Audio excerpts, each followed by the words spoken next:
জামাতের প্রার্থীদের টাকা ছড়ানোর অভিযোগ নিয়ে যা বললেন গোলাম পরোয়ার। ২৪শে আওয়ামী লীগ সরকারের পতনের পর থেকেই নির্বাচনী প্রস্তুতি শুরু করে জামাত। গত ডিসেম্বরেই ৩০০ আসনের প্রার্থিতার প্রাথমিক তালিকা চূড়ান্ত করে দলটি। ভোটারদের কাছে টানতে কর্মসূচির পাশাপাশি চলছে নানা সেবামূলক কার্যক্রমও। সেই কৌশলে ঢাকা ও জাহাঙ্গীরনগর বিশ্ববিদ্যালয়ের কেন্দ্রীয় ছাত্র সংসদ নির্বাচনে জয় পেয়েছে জামাতের ছাত্র সংগঠন শিবির। জাতীয় নির্বাচনেও নিজের অবস্থান সুদৃঢ় করার চেষ্টা করছে জামাত। তবে প্রশ্ন উঠেছে দলটির নির্বাচন সংক্রান্ত কিছু কার্যক্রম নিয়ে।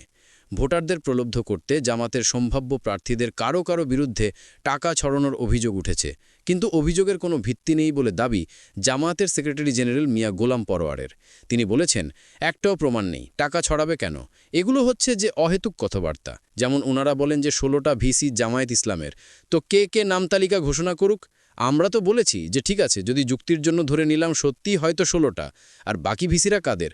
ওরাও তো একটা দলের, সেটা তো বলেন না।